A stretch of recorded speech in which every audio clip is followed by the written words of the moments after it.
Welcome to my podcast, From Chaos to Peace with Conny. I am Conny Graf and your host, and I will explore with you how a few minutes a day can keep the chaos away. And with chaos, we're talking about the physical, digital, social, financial, mental, emotional, and spiritual clutter that can accumulate in our life and business. In every episode, I want to make you aware how clutter is so much more than you think, how it affects your finances, and how clearing your clutter leads to more time, more money, and more peace. Let's go.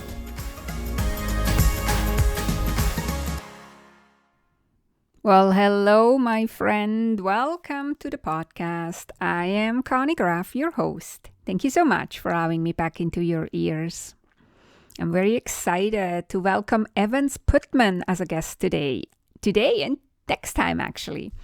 Evans is the founder of Podcast Profit School, and he's also the creator of the podcast ATM business model, Infinite Impact Method, and the Surfpreneur Blueprint. And get this, his trainings are licensed by and featured in ClickFunnels founder Russell Brunson's high-ticket coaching programs. Evans is on a mission to help entrepreneurs like us to build purpose-driven, profitable businesses, create more time freedom, and create infinite positive impact to change lives. We had such a rich conversation that I decided for the first time to make a two-part series out of this interview. Today, you're going to hear part one, but then make sure you're subscribed and follow the podcast so you don't miss out on part two that comes out next week. So here in part one, Evans talks about why he had to step away from a successful business, which he calls was chaos back then, to focus more on himself and to be a better father, husband, and human, which he considers peace. He shares the steps he took to make this change happen, and the first step after starting his new life might surprise you, but he calls it very critical. In part two next week, Evan will talk about how this newfound peace brought even more success to him and his business, why to ask for help is important for your business, and when and how he gets ideas for his programs like the Podcast Profit School. Also, what the biggest mistake podcasting entrepreneurs make when it comes to growing their audience. But, like I said, first, we're listening to part one today. So without further ado, let's jump into this conversation with Evans Putman.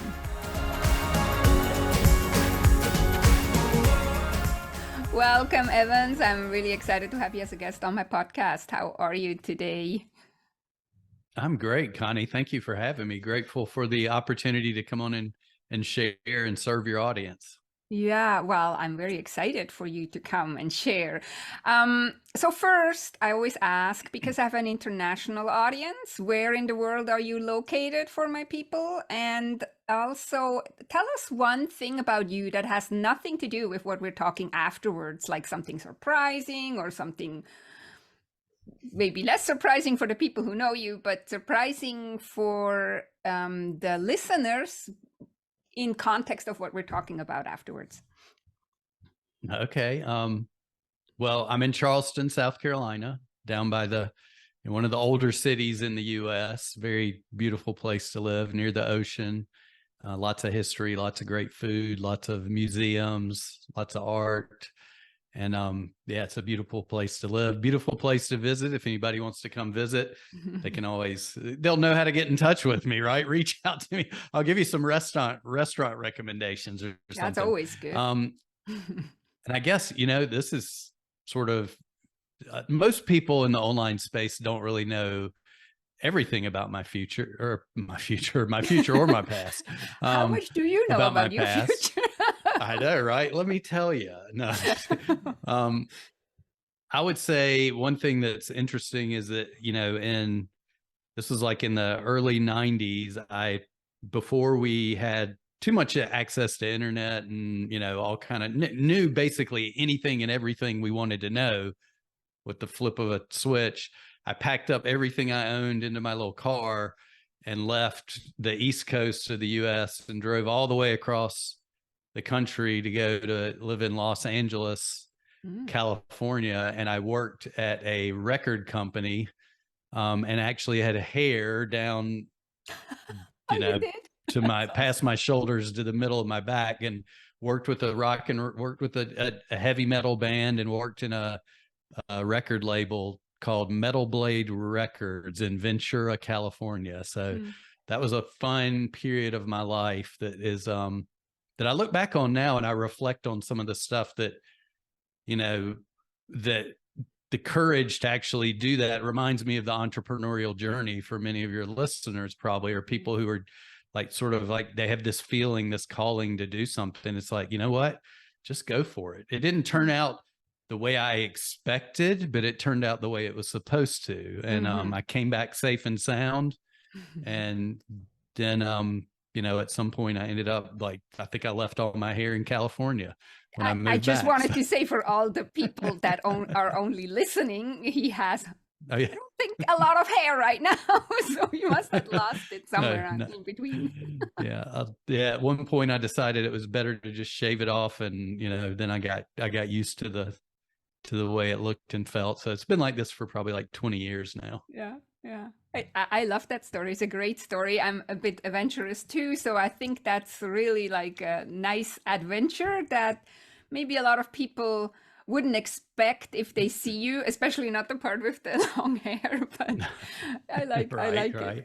it. I love this question. When I figured out to ask my guest this question, there's so many fun stories coming out, or so many interesting things I discover about my guests. So, Yeah, it's but not, you're well, not it's here nice to too. And talk I about appreciate, long hair and heavy metal rock bands.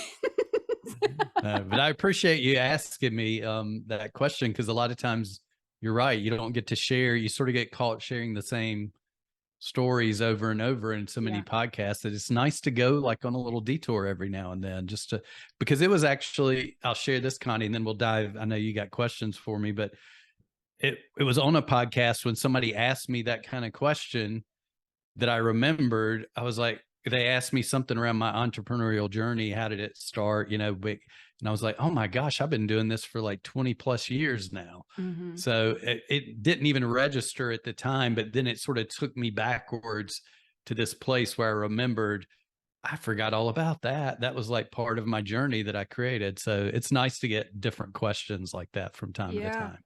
And I actually don't look at it as taking a detour. I look at it as almost like setting the stage so that the people get a Mm. little bit of a glimpse of a different Evans than what we're talking Mm-hmm. afterwards. And that might even help sometimes the listeners to relate to what you're saying better, or that they might be more interested to listening. It's not just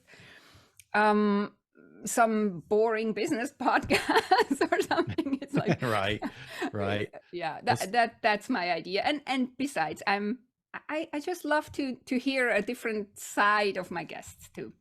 But yeah, now I have lots of questions. I want to dive in because you wrote to me and said that you have an awesome story how you left a successful business, which you called chaos, to focus on more on yourself, which then you called peace, and to become a better father, husband, and human. And I find that is very brave. But now, after hearing your story about going to Los Angeles, that's just like adventurous again. But so I know the story why, but maybe you could give us for the listeners the reasons why you left a successful business to and you called it chaos. I would like to know. Yeah. Yeah. And what's funny is I think it is the chaos is probably more of a creation of my own mind Mm, than what was actually happening. mm, But so that sort of pre-frames it. So now we'll dive into the story, right? But I was working at the time, as I explained to you, it was sort of a new venture. I'd found myself in the podcast space, by circumstance, life, right? It took me in that direction. And I went from having a partner who was, he was my client. I was the person that was helping him with his marketing and his sales strategy, to becoming a partner in the business. and we became very successful with the podcast. It was I would probably say one of the top 2 or 3 podcasts in the world in its genre in the real estate space. And we sold real estate sales training. And the one thing I loved about it was it had an underlying mission that was really my partner's vision, because he was the expert behind the microphone. I was sort of the guy behind the curtain, pulling all the strings, turning it into a business, right? Turning it into an actual real business. And it had a mission of really not just teaching people how to make money, but teaching them how to work less, create more freedom, and be able to spend more time with their family. And I don't remember if it was you and I that had this discussion when all of a sudden it hit me, the irony behind it. Yes. Because Yeah. That was our um, pre-chat, because that's where I'm thinking that's where the chaos came from. yes, I know, right? And it's interesting because you actually, and that was the beautiful thing about our pre-chat, is you brought that up, and I was like, I never even saw that perspective before. But the business was doing well; it was doing successful. We had grown a small team. I was pretty much like the chief marketing officer and the chief operating officer all in one. And while we were creating freedom for everybody else, I found myself working extra long hours, stressed all the time, not happy. Things were going great in the business. It was, trajectory was sky high. We basically went from 0 to $500,000 in the first 12 months, and then it went beyond 7 figures. So everything was going great in that side of things, but it was like I was probably working more than I ever worked before. It was like your mind was just caught in the chaos of not being able to break free from work, even when I was at home with my family, right? Yeah. Even when on the weekends with my wife and young daughter, it's like I just couldn't get away from it. Constantly looking at your phone, constantly replying to messages, and when I look back at it now, it's not that it didn't have to be that way, but I was the one creating the chaos. I was the one stuck in this mode, because you don't know what you don't know. I didn't know how to do it differently at the time.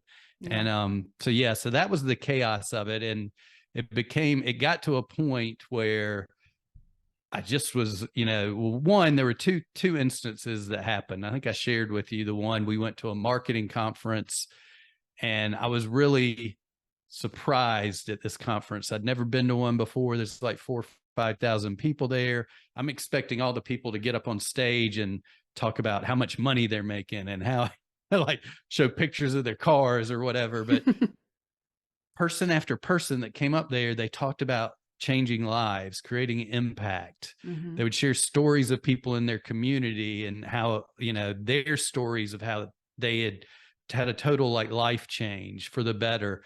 And that was where I sort of had this little whisper in my ear that was like, this is what you're supposed to do. You're supposed to be one of those people on the stage. You're supposed to be creating more impact. And that was sort of the seed that was planted amidst all this chaos. And when we got back, I couldn't quit thinking about that, for one.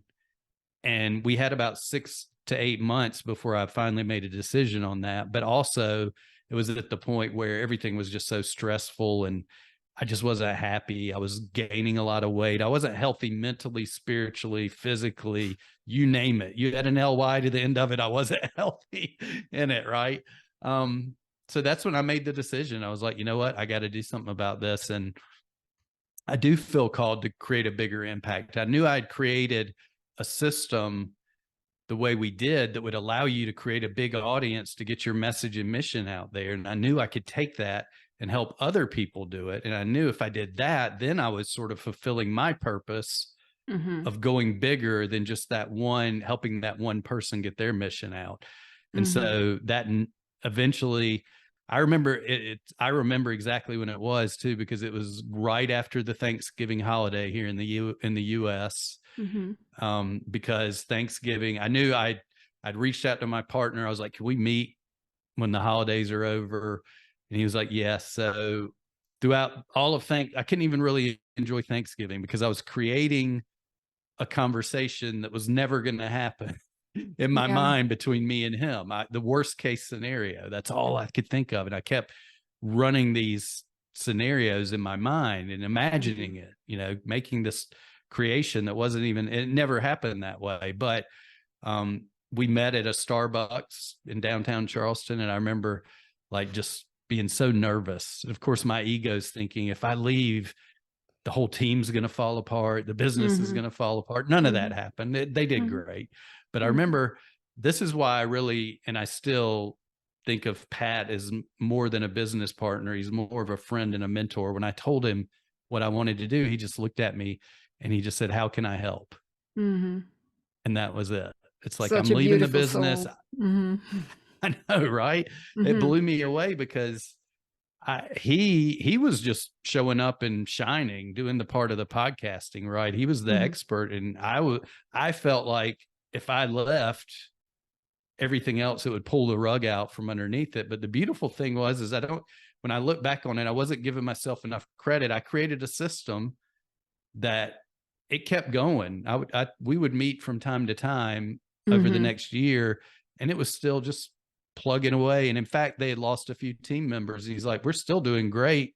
And then he ended up selling the business later. So when I look back at it, even though, like, just circle back to the chaos wasn't really happening anywhere except for in my own imagined state. I was allowing it to happen in my world because the business itself was doing great and everything else was doing great.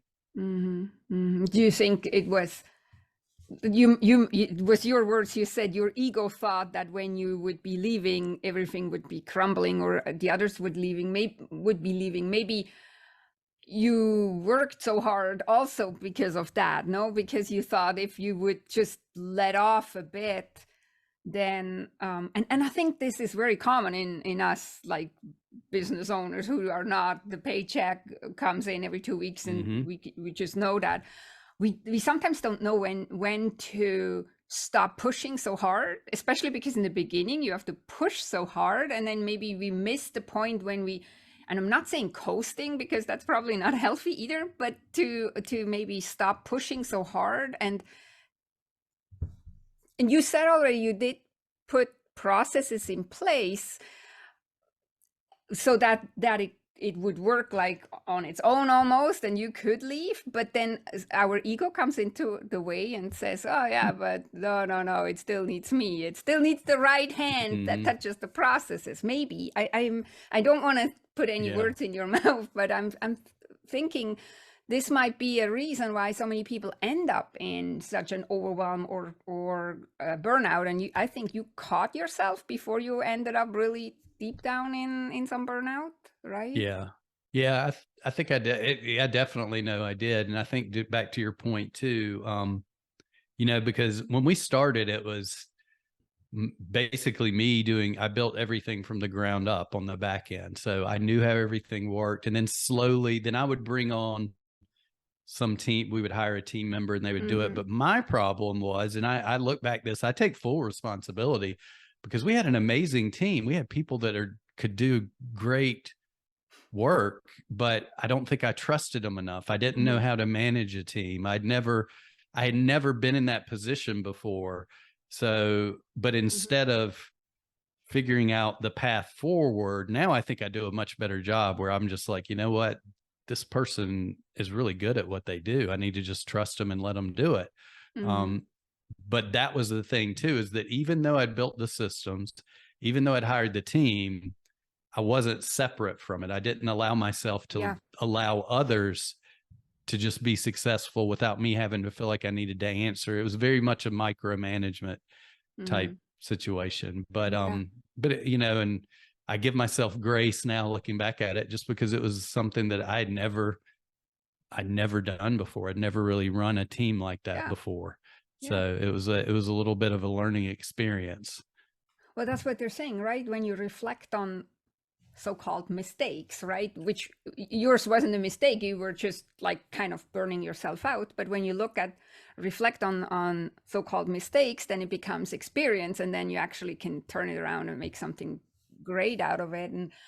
And I don't think it helps anyways I call that mental clutter and emotional clutter, which leads to emotional clutter when we start beating ourselves up. And hey, I'm the first one Mm-hmm. who's struggling with that sometimes, right? But Mm-hmm. but when you're looking from the outside and you can see it in somebody, well, it doesn't help, Evans, if you would beat yourself up. It's good you give yourself grace because you were very successful. You caught yourself and you learned out of it, right? And so that's life. If you wouldn't have done it Yeah. that way, maybe you wouldn't be where you are. You are where you are because you figured it out. So Yeah, I find definitely. this is interesting. I think it's way more interesting if people have stories like this, that they learn something out of it, rather than, oh yeah, everything went well and I was always looking after myself and after everybody else. Yeah. Yeah, maybe then you just didn't put yourself into big enough challenges, maybe. Who knows? Who knows? Yeah. Well, I know 100% that I would not be, I would not have the growth that I've had since then Yeah, if it wasn't for that. yeah, And you know, that was the peace part of it, right? That came after, like I called the chaos yeah. aspect of it, and then the peace part. So I know the second part of your original question, if you want me to, I'll share like the next steps and what happened, because That would be it's my next question because you mentioned to me, you said that peace brought actually then a lot of success in your own business and that you were mhm. willing to share with us the steps. So I would be interested because it is a scary thing to leave something so successful behind. Most people would maybe just try to work less and stick there. And so these steps would be very helpful probably for somebody who's in a similar situation like you are. Yeah, well, and I'd be happy to. And I think for me, the thing was, is, I mean, it's been, it's been consistent growth and change since then, right? So it hasn't been, it wasn't like it was just like a light bulb and everything was perfect. But leaving, when I made that decision to leave, that was like step one, just having the courage to like say, Mhm. okay, I got to do something different. You know, doing the same thing every day is not going to produce a different outcome. Right? It's like it's the same thing. So when I did that, I think the smartest thing that decision I made when I look back on it was I didn't immediately jump into something. Mhm. Right. I had so many different opportunities, so many people reaching out to me. And, you know, I knew I could easily just go find work because before I was doing this, I was a consultant. And so I just went and found work all the Yeah. time, right? Yeah. Through networking and referrals. So I knew I could do that. But I think the first smartest thing I did at the time, and I don't remember if it was intentional or not, to be honest with you, but I didn't start doing anything right away. I was like, okay, I need to work on me instead of worrying about working on something else. So to work on me, I did something, you know, I'd always been sort of I read a lot of like Wayne Dyer. I've read, you know, Dan Millman's The Way of the Peaceful Warrior. I sort of had like some of these things in the background that I was reading, that I was trying to learn, but I'd never really exercised, never really done the activity. I did a lot of reading, but not a lot of doing. Mhm. So I spent probably the next, I don't remember exactly how many months, I would say the next few months, I created a morning routine and I started doing it, right? I started exercising regularly, but the first things I would do in the morning, I'd get up, I'd drink a bunch of water, I'd go outside, sit on our front porch, I'd meditate, which I had never really done before. So I sort of created a goal to do this. So I meditated on a regular basis. I would journal. I would listen to something or watch something on YouTube, something very uplifting, very spiritual, something like that. And I would read. And so, you know, it's funny when I look back on it, it's like in my younger years, if I would have done something like that, I would have been like, I'm just goofing off, right? Mhm. It was actually really important work that I was doing. And Yeah. I could tell over time because I shifted from being very reactive to being more responsive.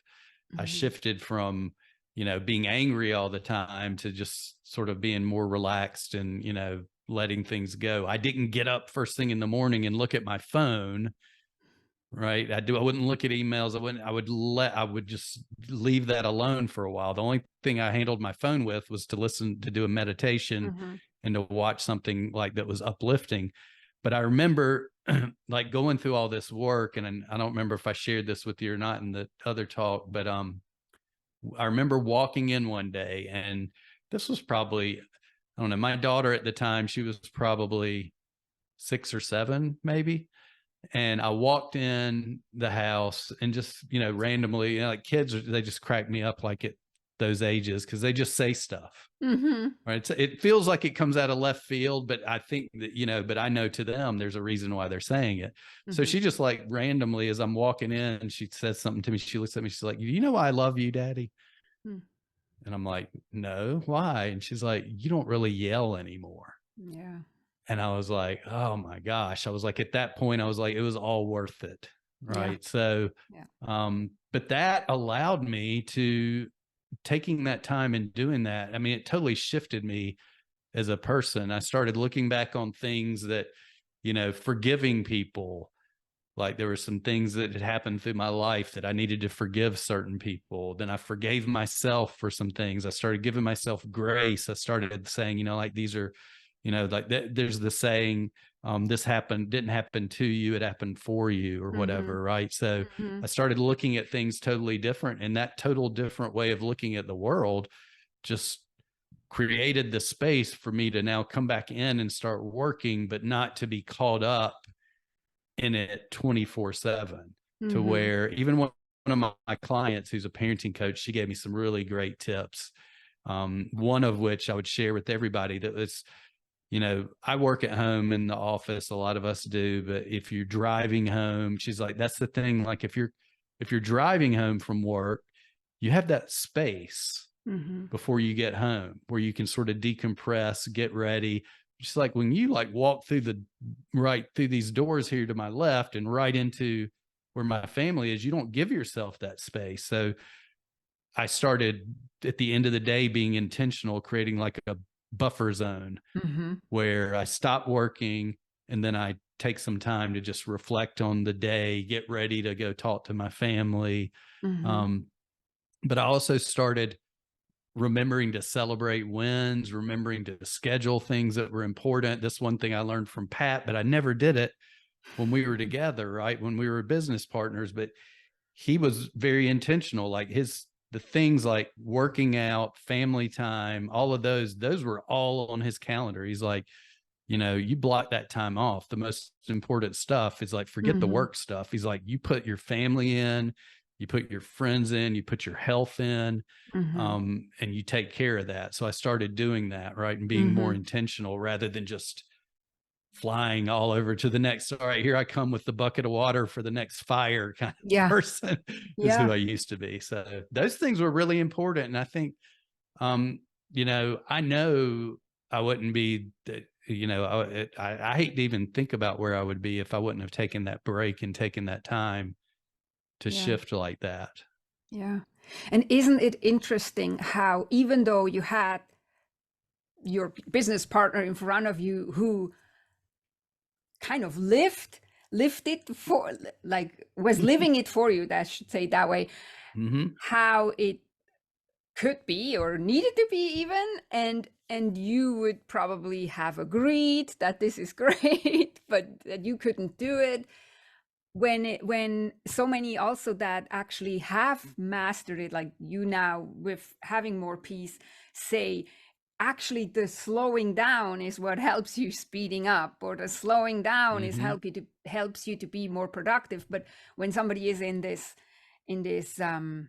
frenzy, however you want to call, or chaos, then they don't see it. No, I have no time to meditate, I have no time to do this, I have no time for sports, when Mm-hmm. actually it's the other way around, right? If you take the time, then you still get more work in, because you get the work in that needs to be in, like you prioritize properly, and you prioritize your health, because that's what a lot of people forget too, is like, and I have to tell that sometimes my clients too, is like, it doesn't help if you run yourself into the ground. It doesn't help your business, it doesn't help your clients, it doesn't help anybody, right? So Yeah.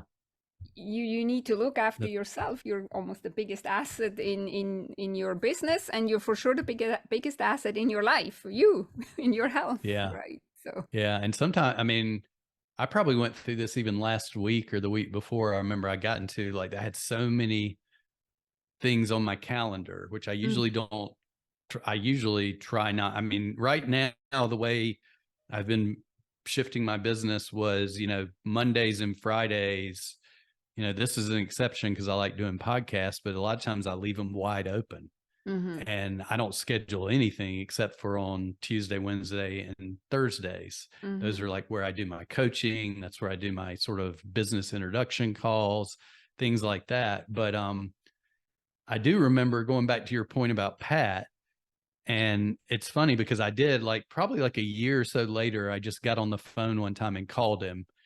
And I just was thanking him. I was like, I said, I never thanked you for this, and I said, I didn't even realize it at the time, but the things that you were doing, you were really like a mentor for me. And I'm really grateful for it, because at the time I wasn't able to, like you said, I wasn't able to benefit from what was right in front of me, but at least I paid attention, because then later it sort of absorbed into me later when I gave it space. But it's funny because I always was determined I was going to be, I'm doing this all, that I want to be a really good husband and father first. And that's the way he was. Yeah. Right. So it was almost like all these things. And I didn't grow up with that. So to me, it was a total different, it was like he was brought into my life to give me sort of a really shining example and a mentor to become who I wanted to become in many ways. So I actually picked up the phone and called him and thanked him for that. And we had a good conversation. And it was funny because he was like, he just didn't ever really recognize it either. And, I didn't, but I was like, you were doing everything that right there in front of me. Right. He worked out all the time. He planned time to make sure that his family came first. I mean, all these things. So it's tough when you're in the middle of the chaos. Yeah. It just doesn't matter. Right. Because you're very reactive. You just don't even take the time. But even I was going back to, I sort of jumped ahead, but even after doing all this for a few years, even it creeps up on you. I remember last week at one point, just like, I don't have time to get to the gym because I got to get this, and this done. And I didn't do it. I didn't go. And then I had a miserable, horrible day where I did so much stuff, but it felt like it wasn't complete at the end of the day. So the next day I was like, I don't care. I was like, I ended up moving some stuff. I'm like, I got to go take care of myself first. And then the rest of the day went great. Yeah, and it's sometimes really a lie that we tell ourselves, because I had a very similar experience last week. Every morning I do certain things, like I live on acreage, so I go for sure outside, I hug my horses and all that.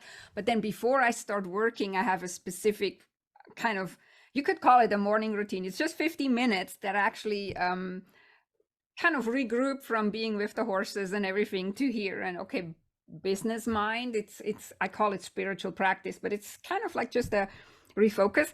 And I thought too, oh no, I have so much on my plate, I can't do that today. And then I thought, no no, we're not just jumping in frantically. And it was just fine. Like everything got done, including my 15-minute thing that I wanted to skip because I have no time for it. And it's like, whether or not you're doing it and then later realize it was good you did it, or you skip it and later realize, oh, I shouldn't have skipped it. I think this is where we are aware, or we have awareness and then focus intentionally again to do it. And I think that's the difference between people who for people that actually kind of try to live or are on the path to live this way, or those who just say, oh, well, it's nice for you to do that, I can't do that. No, so like, yes, you can. And it doesn't mean you have to have a 3-hour morning routine. Like, right. just Okay, my friend, that was part 1 of this 2-part conversation. In part 2, Evans will talk about how his newfound peace brought even more success to him and his business, how he gets his ideas for his programs, and since he's a podcasting expert, he shared what the biggest mistake is that podcasting entrepreneurs make when it comes to growing their audience. And you can be sure I had my ears perked up for that one. Thank you for joining me on the podcast today and listening all the way to the end. If you found value in this episode, please share it with a family member, a friend, or a business bestie. Because if you find value in it, they will too. And sharing is caring. Have a beautiful and amazing week, and please subscribe so you never miss an episode. Talk to you next time. Take good care and be safe.